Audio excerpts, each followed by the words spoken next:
గారు ఇక్కడ మీరు ఇందాక ఒక మాట ప్రస్తావించడం జరిగింది. బీజేపీలో ఏదైనా సాధ్యమే, ఏదైనా జరుగుతున్నట్టు కూడా.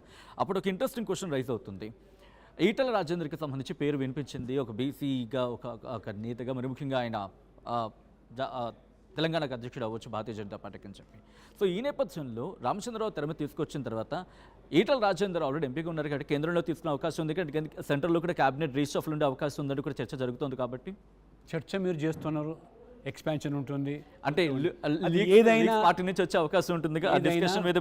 అధిష్టానము ఎవరు ఎక్కడ ఏ స్థానంలో కల్పించాలనేది పార్టీ ఆలోచన చేస్తుంది.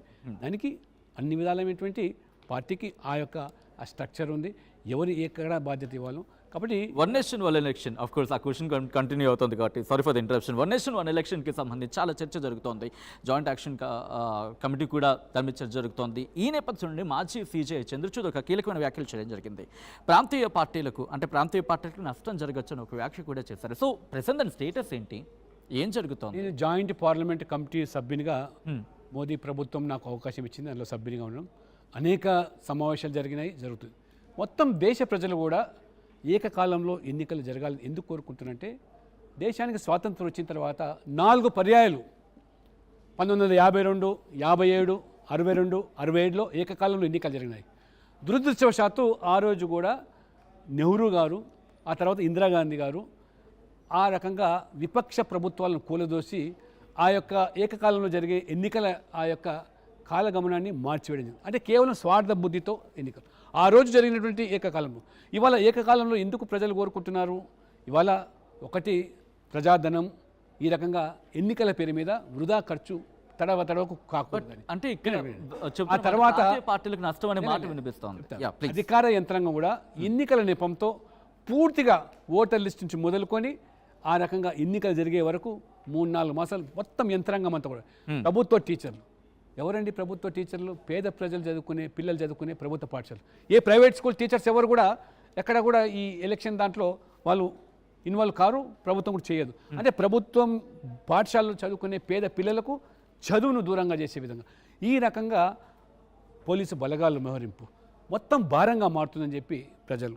అంతేకాకుండా మొన్న మేము జేపీసీ, హర్యానా ప్రభుత్వం, పంజాబ్ ప్రభుత్వం లేదా మిగతా చండీగఢ్ అధికారులతో మాట్లాడుతున్నప్పుడు హర్యానా ముఖ్యమంత్రి మాకు చెప్పాడు, నేను ముఖ్యమంత్రి 1.5 సంవత్సరం అయింది. ఈ 1.5 సంవత్సరంలో 1 సంవత్సరం అంతా కూడా ఈ మా రాష్ట్రానికి మోడల్ కోడ్ ఆఫ్ కండక్ట్ పేరు మీద ఎటువంటి అభివృద్ధి కార్యక్రమాలు, ఎటువంటి నిర్ణయాలు తీసుకోకుండా మొత్తం సంవత్సరం గడిచిపోయింది. నేను ముఖ్యమంత్రి అయిన తర్వాత లోక్సభ ఎన్నికలు వచ్చినాయి, తర్వాత మళ్ళీ అసెంబ్లీ ఎన్నికలు వచ్చినాయి, మళ్ళీ లోకల్ బాడీ ఎన్నికలు వచ్చినాయి, ఇప్పుడు మళ్ళీ పంచాయతీ ఎన్నికలు జరగబోతుంది. అంటే ఈ రకంగా తడవకు ఎన్నికలు జరుగుతుంటే అభివృద్ధి ఎక్కడ, లేదా ప్రజల మధ్య దృష్టి ఎక్కడ పెట్టాలా? అందుకనే అందరూ కూడా కోరుకుంటున్నారు.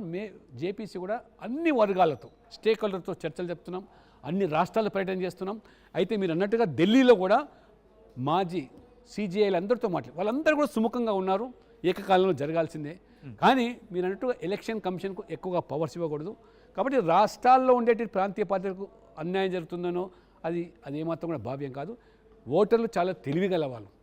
రాష్ట్రానికి సంబంధించి ఏ పార్టీ కోటేయాలి, దేశానికి సంబంధించి ఏ పార్టీ కోటేయాలి అనేది పూర్తిగా తెలివితో ఓటేస్తున్నారు. కాబట్టి మీరు చూశారు, మొన్న ఈ రాష్ట్రంలో తెలంగాణలో జరిగినప్పుడు అసెంబ్లీలో కాంగ్రెస్ కేశారు, 5 మాసాలకు జరిగినప్పుడు మళ్ళీ కేంద్రానికి కేశారు. కాబట్టి ఓటర్లను అమాయకులను తెలివి తక్కువ వాళ్ళని చెప్పి తప్పు పట్టడానికి అలాగే ఎలక్షన్ పాయింట్ వచ్చింది కాబట్టి అడింగ్ టు దిస్ 42% రిజర్వేషన్ అంటూ కూడా కాంగ్రెస్ చెప్తోంది. So what's take, BJP take ఏంటి దీని మీద? నేను ఇవాళ రేవంత్ రెడ్డి గారిని సూటిగా అడగదలుచుకున్నాను.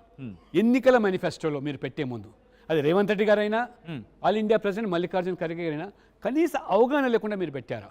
ఓకే, పెట్టిన తర్వాత ఇప్పుడు ఎందుకు రాద్ధాంతం చేస్తున్నారు, ఎందుకు వెనుకంజ వేస్తున్నారు? మీరు ఏ ఉద్దేశంతో అమలు చేస్తామని చెప్పారో ఆ ఉద్దేశాలు బయట పెట్టండి. ఇవాళ మీరు చట్టసభల్లో అసెంబ్లీలో ఆ బిల్లు పెట్టినప్పుడు బాహాటంగా బీజేపీ సమర్థించాం, దాన్ని మద్దతు ఇచ్చాం, చట్ట రూపంలో తెచ్చాం. చట్ట రూపంలో అమలైన తర్వాత గవర్నర్ ఆమోదం పొందిన తర్వాత ఎందుకు దాన్ని జియో తీసుకొచ్చి అమలు చేయకపోతున్నారు? అంటే ప్రతి బిల్లును మీరు ఇవాళ రాష్ట్రపతి పంపించే అవకాశం ఉందా?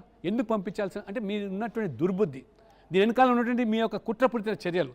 ఇవాళ మీరు 42% ఇవ్వాలనుకున్నప్పుడు 50% సీలింగ్ ఏదైతే గతంలో సుప్రీంకోర్టు ఇచ్చిందో దాన్ని అధిగమించడానికి చట్టపరంగా ఉన్న చర్యలు ఏమాత్రం కూడా ఆలోచన చేయకుండా, చర్యలు తీసుకోకుండా ఇప్పుడు ఆ నేపాన్ని కేంద్రం మీద పెట్టే ప్రయత్నం చేస్తున్నట్టే ప్రజలు మోసం. ఆనాడు స్వర్గీయ ఎన్టీ రామారావు గారు ఆనాడు 34% స్థానిక సంస్థల్లో రిజర్వేషన్ పెట్టినప్పుడు ఆ రోజు కేంద్రానికి పంపించాడా బిల్లు, కేంద్రం అనుమతితో ఇక్కడ ప్రవేశపెట్టా. ఇవాళ రాష్ట్రంలో జరిగేటువంటి రిజర్వేషన్ల ప్రక్రియ మొత్తం రాష్ట్ర ప్రభుత్వ పరిధిలోకి వస్తుంది. అది రాజ్యాంగంలోని ఆర్టికల్ సో ప్రకారంగా కేంద్ర ప్రభుత్వం ప్రమేయం అవసరం. ఆ రాష్ట్రంలో జనాభాకు అనుగుణంగా ఎస్సీలు ఎంతమంది ఉన్నారు, ఎస్టీలు ఏమంత, వాళ్ళకు అనుగుణంగా రిజర్వేషన్ ఇవ్వాలి. బీసీలకు ఎంత ఇవ్వాలి అది మీరు తెలుసుకోవాలి. రైట్. కాబట్టి అది వదిలేసి వాళ్ళ కేంద్రం అన్నాడు. ఎన్టీ రామారావు గారు ఇస్తే 34%, మీరు కాంగ్రెస్ కానీ లేదా బీఆర్ఎస్ కానీ దాన్ని కుదించి 23%కు చేసిన పాపం మీది. కాబట్టి మీకు ప్రజల ముందు ఆ నిర్ణయం తీసుకునే ముందు అవగాహన లేకుండా చేశారు. ఇప్పుడేదో రాష్ట్రపతికి పంపించి కేంద్రం కోసం చూస్తున్నామంటే అంతేమైనా అర్థం ఉందా? నేను గతంలో అమలు చేసినప్పుడు కేంద్రం దృష్టికి పోకుండా, కేంద్ర అనుమతి లేకుండా చేయగలిగినప్పుడు మీకు ఎందుకు చేయలేకపోతారు? కాబట్టి ఇదంతా కేవలం రాజకీయ అస్త్రంగా మార్చుకోవడానికి ప్రయత్నం చేస్తారు. నేను మాత్రం